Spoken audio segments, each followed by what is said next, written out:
Alright, here's a little disclaimer. I'm not here to give you opinions on COVID restrictions, mask mandates, smoking laws, or anything like that. I'm just trying to give you the information so that you can plan your Vegas vacation better. Hit the subscribe button to save a tiger and let's get this going. Now that we got that out of the way, in January of 2022, mask mandates are in effect in Vegas regardless of whether or not you are vaccinated, and it looks like this may be the case for at least the next few months. This includes hotels, casinos, stores, entertainment venues, and restaurants. Basically, anything you can do indoors requires a mask when you are not actively eating or drinking, to the point that even some shows such as Cirque du Soleil has their entire cast of elite athletes wearing masks for the entire duration of their performance. Wow. However, this does not mean that mask mandates are enforced, especially in hotels and casinos. Some individual stores are actually very strict about mask mandates, but the hotels and casinos, like the Cosmopolitan where we stayed, had lots of signage and staff posted for information about mask mandates. However, from what we saw, it was not enforced, although compliance was very high, including many people walking around outdoors wearing masks. But I do believe that if you are against mask mandates, you probably won't have a tough time getting away without. Apparently, after Vegas's first shutdown, when they boarded up the casinos because nobody knew how to actually lock these buildings that never closed, mask mandates were heavily enforced. But since Vegas had mask mandates lifted and then reinstated, enforcement has been difficult. As for vaccine mandates, there does not seem to be a vaccine requirement currently in effect like they have in some states and other countries. One of the old mask mandates here was that only unvaccinated would wear masks, but that was eventually scrapped. Currently, if you are flying in from international destinations, you will have to provide a negative test result, but vaccines are not required. However, these situations are always changing, so do not take my word as gospel. Please research your individual situation to cover your ass.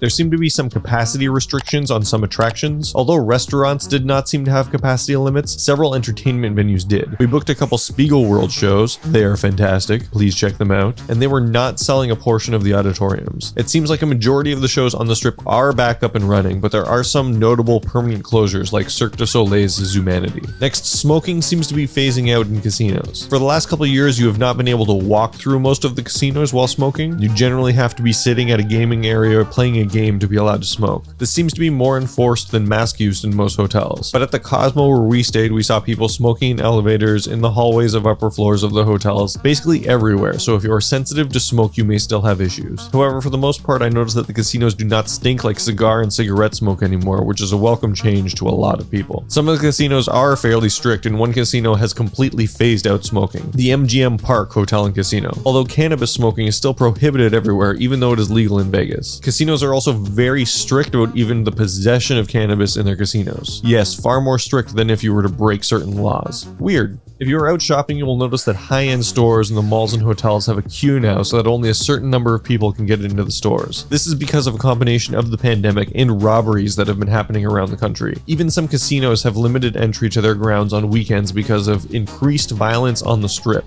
Isn't that reassuring? So what's new in Vegas? Well, the airport. It's not McCarran Airport anymore. It's now called Harry Reid. But at the moment, you still wouldn't notice because not much of the signage has changed over quite yet. There's a new hotel and casino called Resort World that replaces the old Stardust Hotel and Casino and is now the most expensive hotel to be built in Vegas with 40 restaurants and bars. It's still in development with lots of things opening in it all the time, but it is open. There's also a new art installation called Omega Mart, which is inside Area 15. These are really interesting attractions and not far off the strip. Also, more and more hotels are dog friendly now. It seems like dogs are everywhere in Vegas. What else is new is the state of the hotels and casinos. I feel like everything has kind of gone downhill. We'd always found the Cosmopolitan to be top notch, and once we stayed there, we didn't want to stay anywhere else. However, that's no longer the case. The attention to detail doesn't seem to be there anymore. Our room ended up having 3 broken lights, loose hardware in the bathroom, leaky hardware in the bathroom, and we had several service issues. You'll probably have to keep in mind that the quality of service is not quite what you have previously been used to in Vegas vacations before the pandemic. But really, you can still go to Vegas and have a great time. The strip is thriving and basically everything is open and running at full tilt. Although it will probably cost you more money for less quality these days. But keeping in mind that Vegas casinos have made a record amount of revenue in 2021, even with the reduction in tourism over previous years. So there's that. If you like these videos, please subscribe to the channel. Have a great day.